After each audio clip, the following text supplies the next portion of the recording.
Hey everybody, welcome back to Templar's Tabletop. Today, we are going to be continuing our solo roleplay of Metro Otherscape. If you are not caught up on our first episode, I recommend you starting there, but we're going to do a quick recap for everybody just in case. Our story is following someone called the Courier. The Courier was an individual who woke up in this strange, basically, way to hook into the internet, a direct connection cafe, and they lost all of their memories.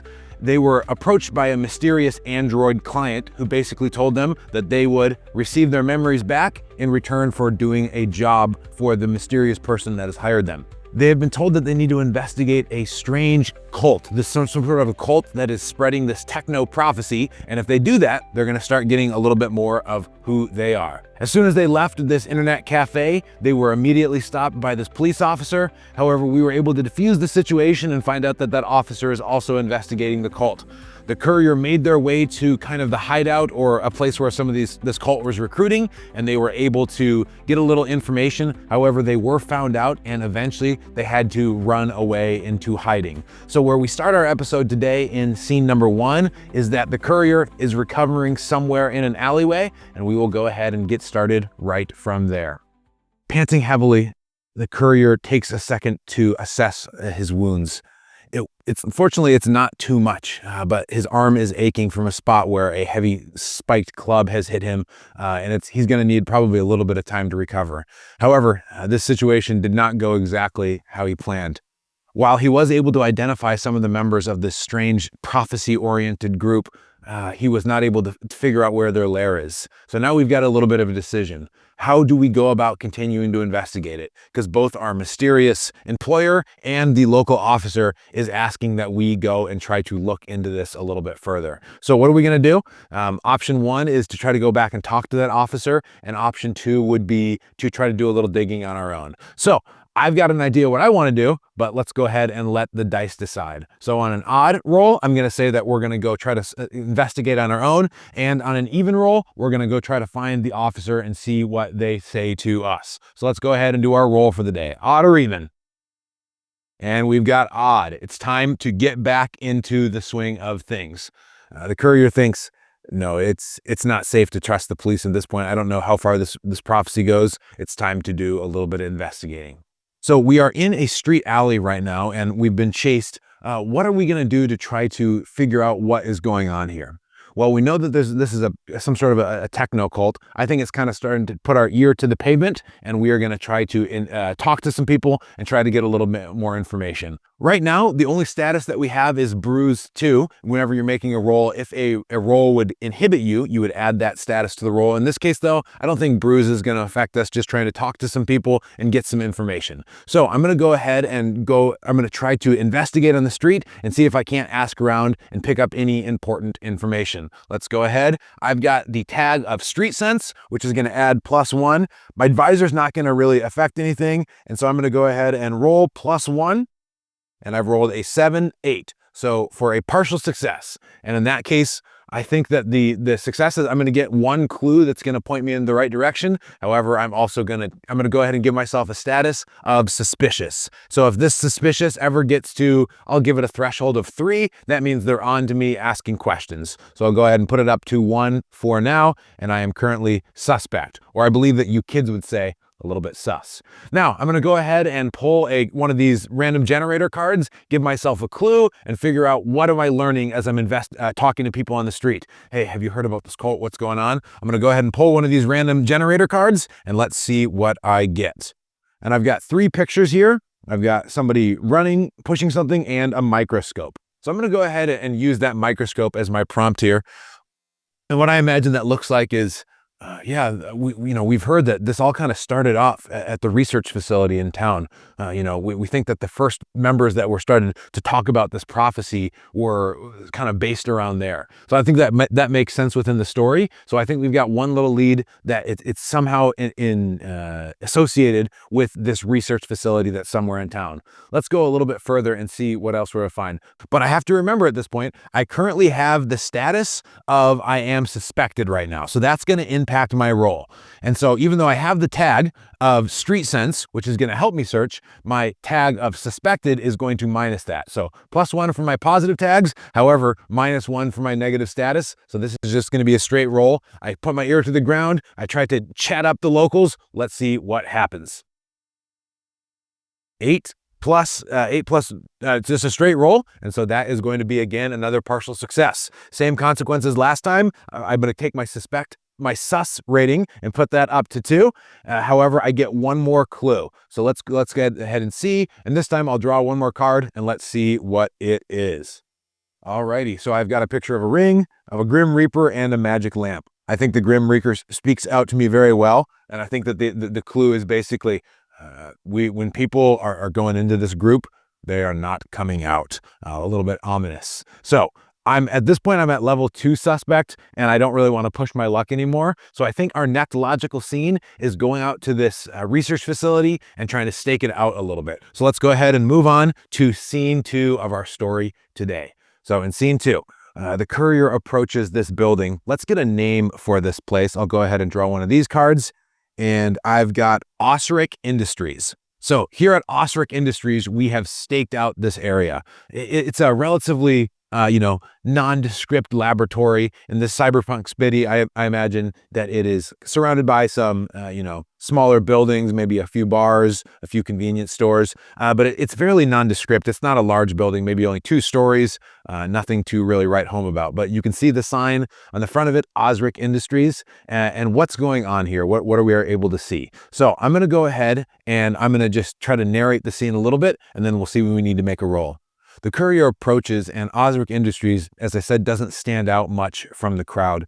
There are people, even at this time of night, there are some people in the lobby that you can see from on the street. People are conducting some basic business. This is a city that never sleeps, and so often you have people working the day shift and the night shift at all these places because we cannot halt the wheels of industry. What does Otherscape Industries create? Let's go ahead and draw a card and see what they are making. And I see this here, food, some sort of a genetically modified food product. And so I imagine out of the back, we can see these trucks rolling out, and they're carrying just these hyper processed bundles of something, some sort of a mega Cheeto, a futuristic Dorito, but it's got a protein in it too. So I'll let you fill in those details. But the courier, even with no memories, his mouth starts to water a little bit as he looks at these certainly unhealthy snacks that are coming out of Otherscape Industries. So we're going to go ahead, and does the courier feel confident enough to just walk right in?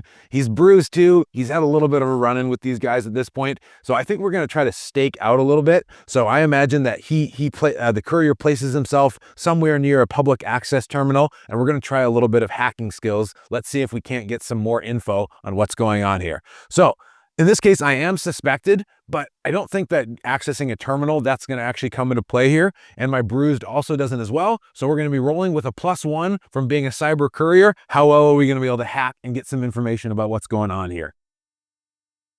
Ooh, nice. I've rolled a 6 and a 4 for a 10, a full success. And so in that case, I get to get a clue. Let's go ahead and let's see what's happened here. I'm going to use my Game Master's Apprentice here this time. I'm going to roll up 3, one of the snippets that I rolled up last time. So here we go. The catalyst is Trap Wondrous Knowledge. Ooh, Trap Wondrous Knowledge. What does that mean? So I imagine that there's a news story that comes up about Otherscape. A genetic bioengineering breakthrough is the talk of the town for a little while. However, research has stalled. So maybe about a year ago, Otherscape made big headlines. There was an announcement. What we just found out is going to change everything. However, ever since then, nothing has really materialized. The stock has fallen a little bit. That gives me an idea. We want to get into this area. We want to gain access and figure out what's going on here. I think the courier is going to try to do a little bit of good old-fashioned bluffing to get in. So he takes this data from this news article that he's read, and he walks up confidently to the front office. And that gives me a great idea. Maybe he read a name in the news article, and he's going to try to basically bluff his way in, saying, I know something about the breakthrough. I can help you guys get some information. And so we're going to say that the leader of this group was Minerva. That's a little random name that we got here. I'll go ahead and write that down here for Minerva. And what we're gonna try to do is we're gonna basically try to bluff our way in and try to get to talk to this Minerva, saying that we have some information about this breakthrough that we think we can make a big difference. The courier approaches the front desk. There's a rather lackadaisical looking individual there. What do you want? Courier walks forward. I'm here to speak with Minerva. I've got some information on the breakthrough that I think she will find very interesting. The person at the front desk kind of leans back a little bit. Are you joking? No one talks about that. You got to be crazy. That's crazy talk. So I'm going to go ahead and make a roll. Am I able to convince the guard here? And I think that street sense does apply. Reading this person goes well. I also have this mysterious sword on my back. And does that convey this sense of that I might know what I'm talking about? Maybe, I don't know. I'll think for the point of the story, I'll say yes. However, I am also suspected too. And if they do have anything to do with this mysterious doom cult, then I think that they're definitely going to be on the lookout. So I have +2 for my tags. However, from my statuses, I have a -2, another straight roll. Let's hope that the dice are friendly to me. I've rolled a 7. In this case, the 7 is a partial success, which means that we are going to go ahead and get an audience with Minerva. Now, we don't actually have any information yet at this point, but we'll solve that when we get there. We'll cross that bridge when we come to it. But the complication is that some of those cyber cultists are moving our way, so we have to be quick with whatever we do. At the front office, there's a buzz. Send them up. And we make our way up to the office to meet with Minerva. Let's go ahead and see what this Minerva is like. I'm gonna go ahead and grab one of these cards and get a description, and that is fraud. Ooh, the vice is fraud. You can tell in this office that Minerva is trying to appear a little bit more important than she is. She's dressed in the nicest business wear that she's able to afford at her mid-level corporate salary. But all of the furniture is fake dark wood. There is rich tomes smelling of leather-bound books. However, they are all very dusty. It doesn't appear that she's read them, but at least appearances count for something. Minerva leans back. So, you have information for me about our little breakthrough? Or are you just somebody here to taunt me again at our lack of success? Breakthrough. My scientists told me that what we had would put us on the map, and yet it's been years and we've heard nothing. What could you possibly know about it? We know that the courier needs to get information about the cult, but we also know that Minerva needs some sort of progress on this breakthrough. How can the courier step in and help here? I think he looks at her and says, I believe that we can assist each other in this matter. You're probably familiar with the techno cult, the cult which seeks to be not observed so they can ascend. I have strong reason to believe that the breakthrough that you're looking for might be in their clutches. All of that is mostly true. Now, he doesn't know that for sure, but he is seeing some association.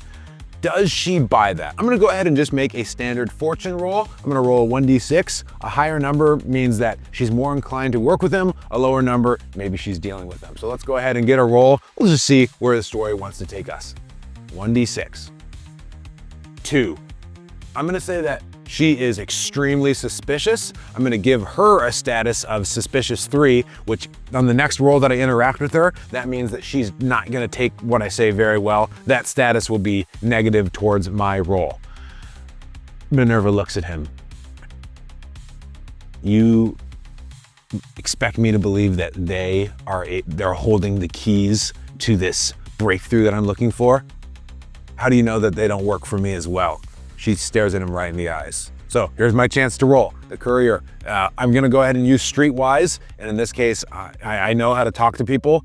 And the fact that I've got this mysterious sword, I'm gonna say that gives me a little bit of a sense of people might think I know what I'm talking about. So I've got +2 to my roll. However, she is suspicious 3, so I'm gonna be rolling at a -1. Can we get out of the situation, or are we gonna have to go out guns blazing? Let's go ahead and roll with a -1 to this roll.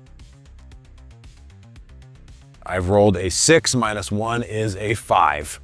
At that exact moment, the doors to Minerva's office burst open and those 3 thugs step in, the ones that were previously pursuing.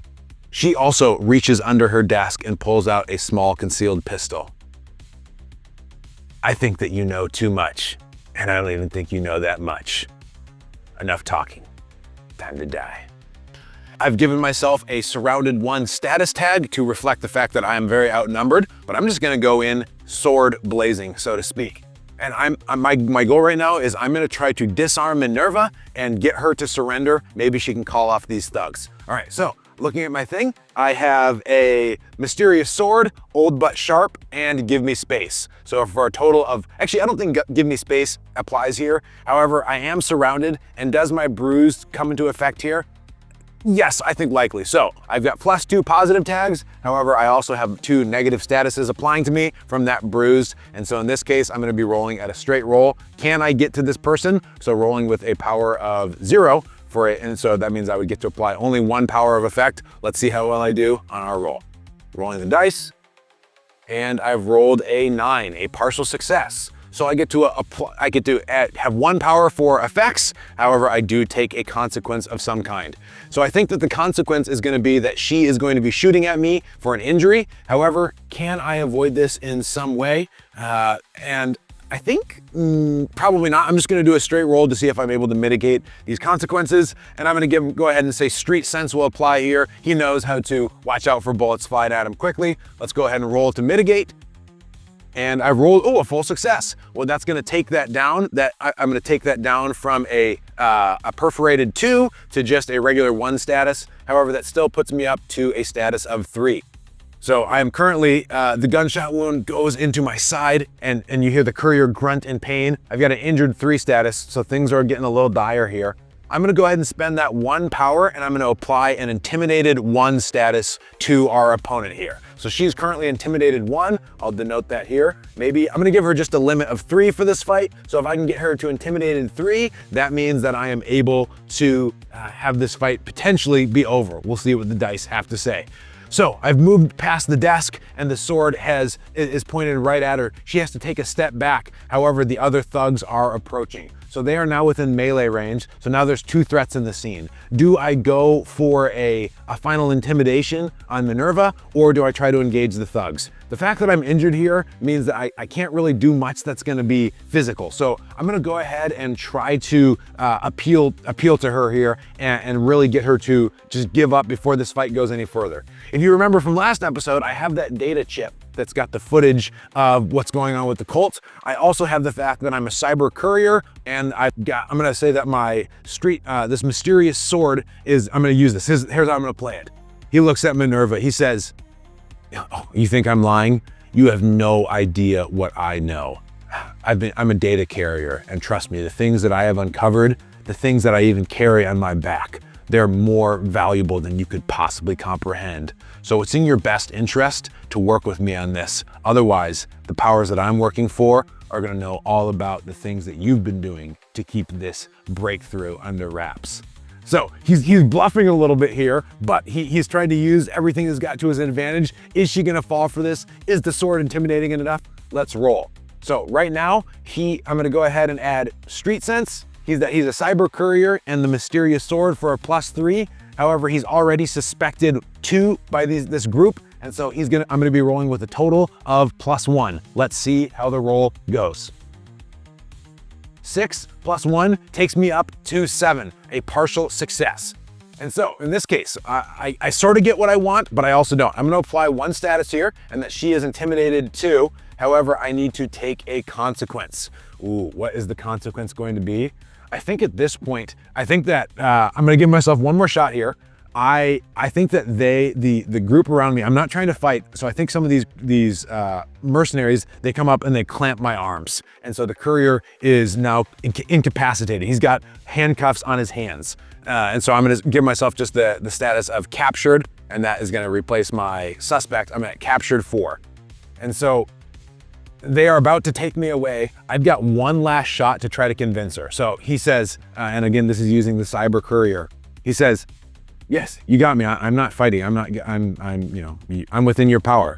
But don't you want to know what's actually happening here? Don't you want to know the data that I have that is going to make everything different for you? Maybe finally take you out of this office that is a pretend of luxury to an office that might actually be luxury for real."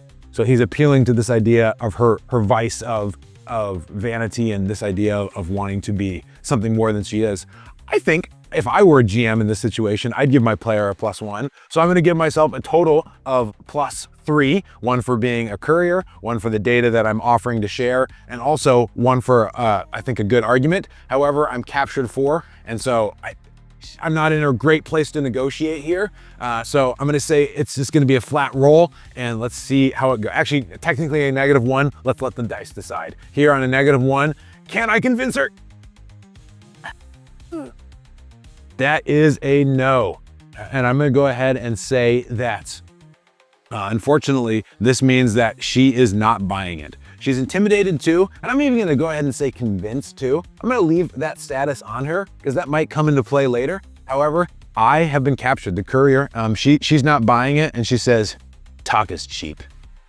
Save it for someone who cares. And I think your new friends are going to really enjoy finding out what you actually know.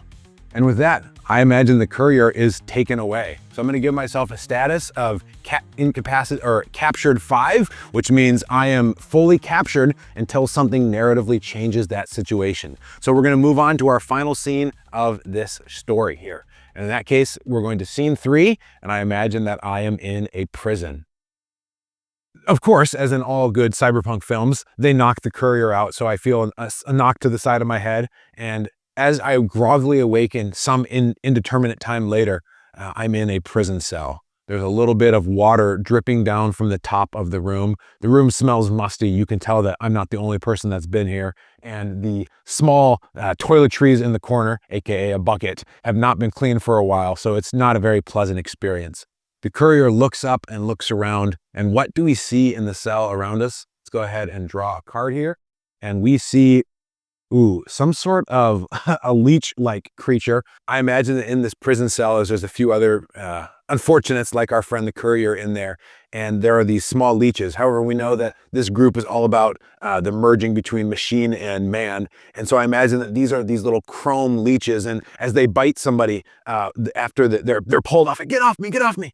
I imagine that you see this like residue of this metallic substance kind of going around the wound. Are these leeches some sort of a way to transform people? We don't know yet. But in this cell, the courier awakens. Is there anybody else? I think of course there is. So let's go ahead and draw an NPC card and see who is sharing this cell with me. We'll go ahead and draw a random card here, and we got this individual right here, this android-looking fellow. Very cool. He's got some sort of a cybernetic arm, got some electricity crackling around him. Who is this person? Let's take a look and see. So this android stares at us. I see that the collective has got you as well. The courier shakes his head. I don't mean to be dramatic, but over the last 8 hours, I have literally no idea what is going on. I don't know who's chasing me. I don't know who I'm chasing. I don't know anything about this collective. So whatever words you just said to me, I apologize, but they mean very little. The android moves its head. You can hear a little mechanical clicking. Well, in that case, I think you have a lot to learn. And that is where we will end our session for today. The courier was out of the frying pan into the fire. We found ourselves in prison, and we are now at the whims of the strange android. Will he be friend? Will he be foe? Only time will tell as we continue to play this solo play of Metro Otherscape. So thank you guys for joining me today, and we're gonna end the episode with a little bit of a new segment. We actually have some fan mail, woohoo! So let's take a look at some of the comments from my most recent video and give a shout out to the community that's been supporting me so far. First up, we've got one from Sitia. I really enjoyed this video. This topic's very important to me, and it's one of the biggest things that's bugging me in RPGs. And it's actually why I've moved away from D&D. I want to take the game seriously and move towards less away from things that are slapstick. So my last video is talking all about humor in role-playing games, and so thank you for your comment, and I'm glad that you got something out of it. And yes, I think it's good to have serious games when you can. Not that a little humor isn't bad, but it's good to have serious when you can. Let's take a look at another one. This one is from Adam, and he says, "Your wall looks like a floor." That's actually my secret. I'm actually recording right now on the ground. It's just more of a comfortable position for my back. So thank you, Adam, for your comment. And we have one more uplifting comment here. This was from an unnamed Redditor. I protected their identity because I want to make sure that I'm respectful of their intellectual property here on the internet. But this was their comment.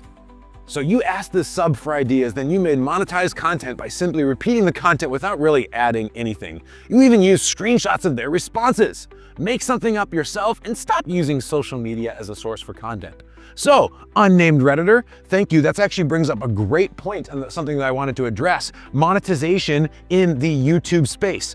Unfortunately for yours truly, I have yet to make any money off of YouTube, as my 56 subscribers will attest. However, I am gonna have a little interesting video that you may be interested, you and anybody else that's following my career with bated breath. And that is, next week, I'm gonna be talking about how much money have I made as a tabletop role-playing game designer? Because I've actually made some content of my own. So if you are somebody that's interested in the finances of making independent role-playing games, you might want to check in next week. So until next time, go ahead and take a look at my last video that was alluded to by our last friendly commenter about humor in tabletop role-playing games. And I hope that you enjoyed this episode of our solo roleplay.